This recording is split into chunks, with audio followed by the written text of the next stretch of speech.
welcome to BoudicaVlogs, where we talk about the lives of Canadian women both in fiction and in reality. Today, I'd like to talk about reality for a second, if you don't mind. Specifically about discrimination.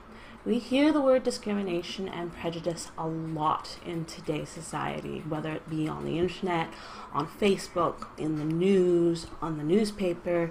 It seems to be everywhere around us we're reading about people who are acting and being discriminate against different groups depending on race, class, sex, gender, and of course it's something that we're all very concerned about and trying to find ways to deal with. My personal theory on dealing with any issue is you have to understand the terms first. You can't fix a problem if you don't know what the problem is. We use words to identify problems, but words are still only symbols that say this represents that.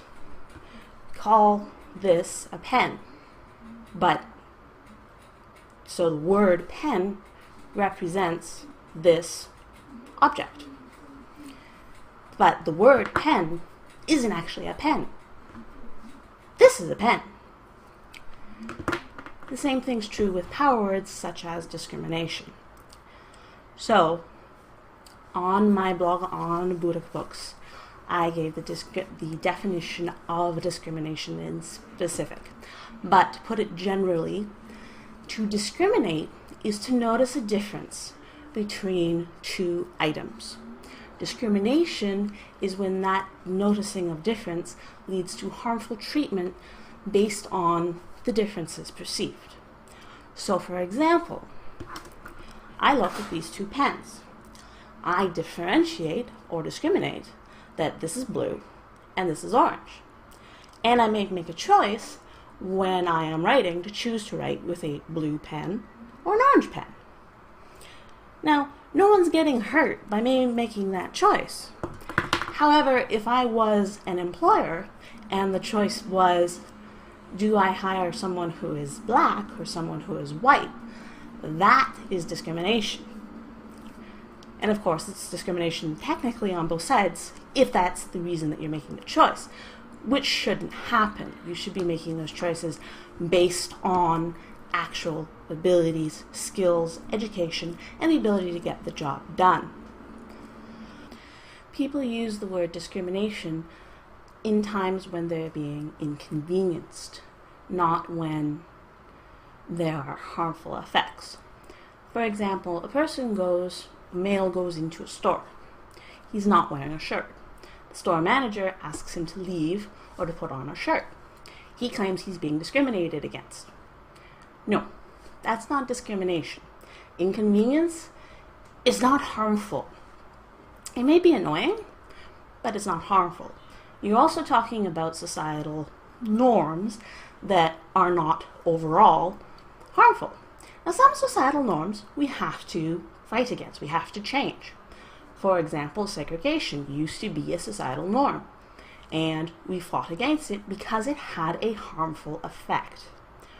But societal norms that don't have a harmful effect, we don't need to fight against, and they're not discrimination because there is no harmful effect.